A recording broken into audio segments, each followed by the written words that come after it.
right, everybody, welcome back. Another edition of Diamond's Corner.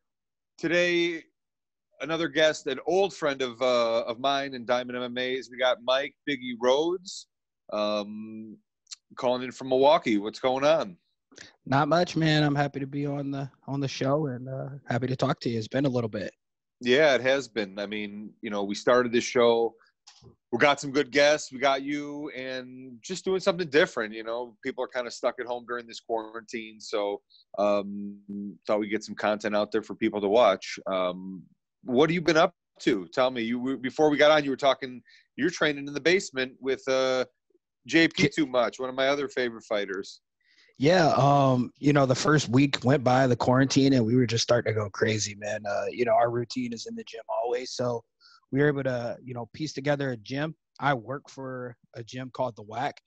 They were able to give me like a recumbent bike and a couple other some weights, and we got put together some puzzle mats, and we just train. We're doing jiu-jitsu, we're rolling, we're drilling kickboxing. We're doing everything that we can do, strengthening and conditioning workouts, and we're just trying to try to be as normal as we can as we're still quarantining and following all the rules. But it's a good thing that we have one another so we can continue to train.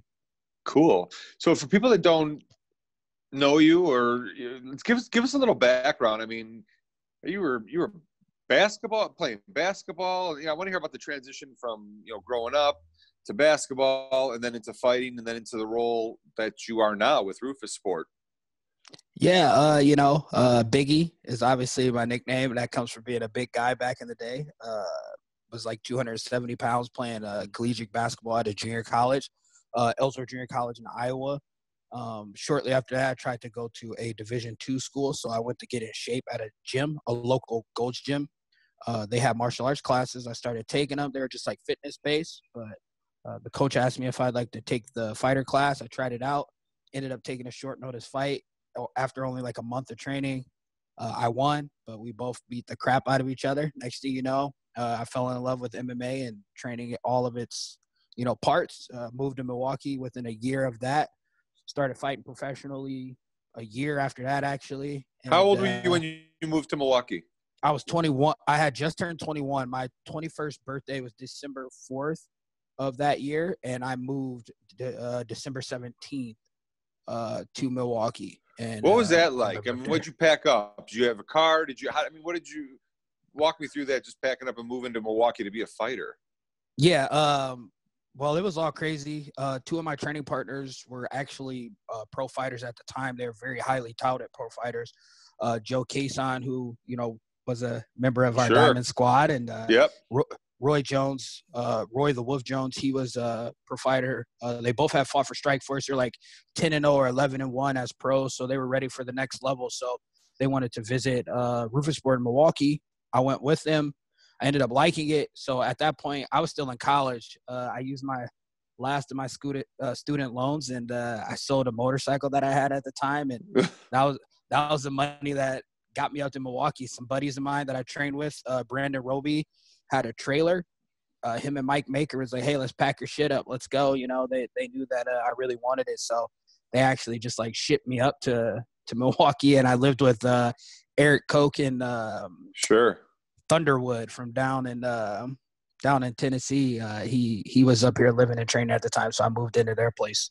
From there, you're training with some of the best guys. I mean the list, Pettis, and I mean, just so many different guys throughout those days. And Alan Belcher coming in. You had, the names go on and on. What is that like, being so young in your career, transitioning from basketball, really from being just a big 270-pound dude that's playing basketball to now training with these guys? I mean, what was the everyday practice like? I mean, did you have a lot of catching up to do? Did your athleticism kind of help catch up to speed?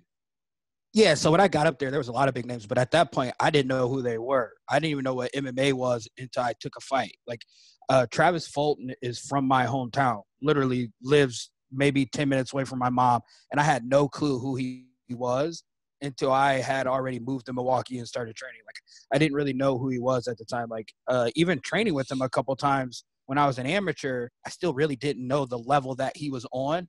So like when I got to Riversport, these names were just names, you know. I'm like, oh, okay, I know this guy, or I heard of this guy a little bit, but obviously Anthony was the big one. He had just came off of World of Jinx. So that's the reason why I kind of knew of him a little bit more, but I still had no clue who the majority of these guys were. So for me, I was just up to get my butt kicked, you know, by random dudes, which was, you know, a little humbling early on. But my athleticism made it a lot easier to transition into the sport. And I've always been hard nosed. Like, even though I've been a basketball player, like I was a type to, like, I think that if I could ever make it to the NBA, it would have had to been like the old days. Like, I'm a knock you down, drag you out kind of guy. Like, no one gets a free layup. So like getting Bill into fighting for Lambier, me was, yeah, some of the the Knicks, old you know, the greats. Knicks players just knocking guys down. That was the kind of style of basketball I played. So it's always physical. So for me, transitioning into fighting, something that, you know, in my neighborhood, we just did all the time. Like, we would buy boxing gloves from like Walmart and just, you know, park out on the corner and just, you know, throw down on Fridays. So fighting wasn't crazy for me to jump into. And, you know, so when I got up here, it was a big learning curve because these guys are so technical and so great. But that was the reason why I moved here. So it was one of those things where I was okay with eating that humble pie and, you know, learning, soaking it up. Do you remember a time when maybe you just turned the corner a little bit, or got over on one training partner that was above a part where you said, man, you know what, actually I'm catching on and I can do this, and I'm going to keep getting better. Do you remember a certain practice or anything like that? I don't think I remember just like a certain instant, but I would say I was at Riversport for probably like a year and a half. And I mean, I lived in there, literally lived in there. Me and Coke at the time, we didn't even have no electricity in our place, so we would go and just stay at the gym from sun up to sundown, you know. And I feel like just gradually over time, I stopped taking so many butt whoopings and I started giving them out a little bit, and, you know, just started earning that respect in the gym. But you know, we all still, if you have one bad day, like if you're not even a bad day, if you have a bad round, you can get your lunch taken, you know. So it's just always up and down. But I would say at that year and a half mark, I started getting bigger fights, and I feel like my progress showed in those fights. And I feel like that's the reason why I was able to, you know, jump onto the scene and make some noise right away so early into my pro career.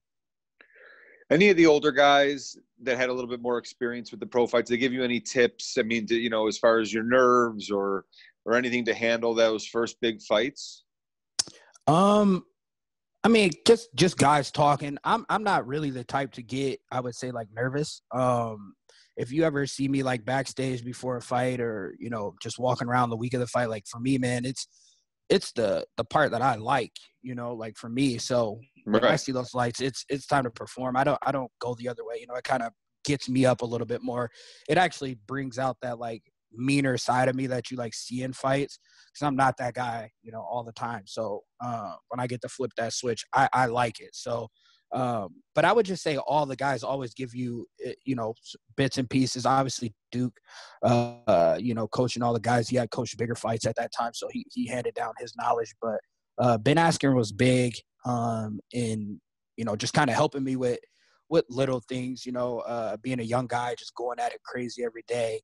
You know, Ben was a little bit older in the sport already, but he just kind of gave me a lot of, you know, fundamental knowledge and stuff that he knows from being competitive his entire life. Yeah, and, you know, I'm fortunate enough with Diamond MMA. I spent a lot of time at Ruthless Sport. I've spent a lot of time with you, and you've helped us always, you know, unconditionally over the years, which we appreciate. And all your guys in the gym are cool dudes. You know what I mean? That's the difference. I mean, we walk in there and there's just a camaraderie. Everybody from Dan behind the desk to Duke to Coach Cush to everybody. Everybody's in there to try to help each other get better, and it's a great atmosphere, and it's a really cool gym too. If nobody's seen pictures or been down there, so yeah, I'm fortunate to see and see kind of you've taken over a little bit of a, well, maybe captain and coaching role too, at least for practice that I see. And tell me what that's been like to be kind of one of the leaders in there now. Yeah, I just think it comes with time and experience, and you know, I haven't had, I would say, like, a perfect career. So I have a lot of teaching moments throughout my career that I feel like my teammates respect and you know, want to learn from. And me being a teammate, I want to help them not to do some of the things that I've done if I can help it.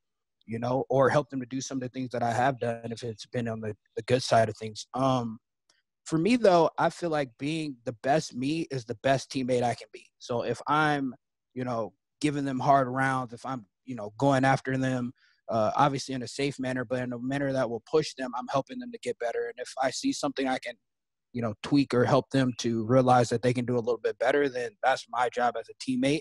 And I think that's just what you see. There's so many leaders on our team, you know, excluding our coaches. I feel like we lead ourselves very well because we all push each other. We all want to see each other do well. So there's no egos in our gym. So, you know, I feel like the biggest example of that for me was Gerald Mearshart. You know, he went from being, you know, just a grappler-based fighter and me being just a striking-based fighter. And through training with each other and giving each other, you know, bits and pieces of the other game, he helped to rise my jiu-jitsu to a level that I probably wouldn't be at without him. And I feel like I've done the same for him striking. So being a small team, I feel like we can really help each other. And you both are black belts now, right? Yep, we are both currently black belts. Under Professor Daniel Wanderlei, who's another, you know, big supporter of our brand and been an awesome guy, and his son Gabriel.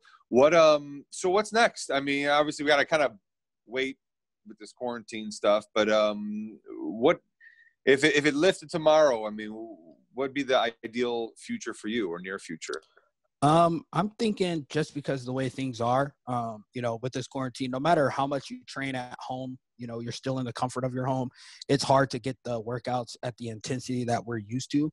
Yeah. So for me, you know, I'm a big guy. So in order for me to lose the weight, in order to, you know, get to my weight classes and stuff like that to fight, I need a little bit more time of the, you know, real hard training, multiple times. Multiple times a day, that kind of thing. But you know, I'm on a 3-fight win streak now. You know, putting together a good little streak for myself. I'm the CFFC light heavyweight champion. You know, so I'm thinking either, depending on how the weight starts to move, you know, either fight at 205 again, or maybe even think about going back to 85. So I think I might have to take one at 205 before I go back down to 185, just how the weight is. But, you know, win that fight and then see where I'm at. You know, I owe them one more fight on my contract. But I know, you know, those guys over there, you know, they look out for their fighters. So if a bigger opportunity was to come my way, I figure, you know, they would probably give me their blessing to go and chase that. So I'm just trying to continue to use fighting as a platform to, you know, better myself and better my life and my family's life, and, you know, get to travel around the world and fight some of the best in the world. That's my goal, and to make as much, you know, money on the side as possible. I like fighting because you get those big chunks of change, and you get to travel the world, and you get to do things that you most likely never would have done, especially someone like myself. I had never been on a plane until I took a fight, you know, somewhere else. So since then, I've been all over the world. So for me, this is just a great experience that I plan on living out as long as I can. Yeah, that's awesome. I mean, you get to travel and be a cornerman and training partner with some of your other guys and going to a lot of the UFC events and all sorts of different fights and Bellator. What was it like to walk out from an aircraft carrier, basically, and one of your fights? Oh, the Chinook. Yeah, that was my last fight. That was dope. You know, it was on a military base. It was a fight night for the troops. We got to walk out of a Chinook. That was dope. Like, it was cold as hell with the hangar door open. So, like, that was the only negative. Like, if you see I walk out in, like, a designer hoodie, like, that's like a Forever 21 hoodie or something. It was Gerald Mearshart's hoodie, actually, but he saw how cold I was, and, like, it was drying my sweat, you know, so I was, like, no longer warmed up. But to walk out of the Chinook with the fog coming behind you, it was a good dramatic effect. It was good for everybody on, like, TV and on the stream and stuff. But for me, I was like, oh shit, I'm cold. But, you know, when I got out there, I it took me a little bit to warm up in the fight, but I got the win, and it was nuts. They were, you know, the troops and stuff were going crazy in that place, in that little hangar. So that was an experience that I really, really enjoyed. Yeah, well, that's awesome. Go check out Mike's Instagram, Team Rock Biggie, and that picture's it's in there. I was checking it out before. That's a nice one. We'll pretend you weren't cold and you were just focused and ready to go. Dialed in. But cool, man. Well, thanks for coming on. It was good chatting. As soon as these gyms open up and as soon as Rufus Sport opens up, I'm going to come back up there, bring you a little care package as always, and keep supporting you and all your teammates who've been supporting our brand. It's been a good, relationship. And, Duke and you guys have always opened the gym up to me to sit and watch practice and, have you guys try out some of our newest products. So thank you and Rufus Sport. And again, where can everybody follow you? Yeah. First of all, I just want to say thank you to you guys and your brand. Obviously, it's two sides of the coin, man. You guys are always willing to help, whether it's, for getting a cup somewhere and we're at a fight week, you guys getting on it, to make sure that we're protected. And, just through the years, all the stuff that you've done for me, a lot of the people don't know, but, our relationship has been great throughout the years, and you've always looked out for me as a fighter and as a person. So I just want to say I appreciate Diamond and you, as a brand. And thanks. For me, you can follow me on social media, Team Rock Biggie, TeamRock Biggie. That's on Twitter and Instagram, and Mike Biggie Rhodes fan page over on Facebook. Awesome. Biggie, thanks for coming on, and we'll talk to you soon. Yep. Thank you.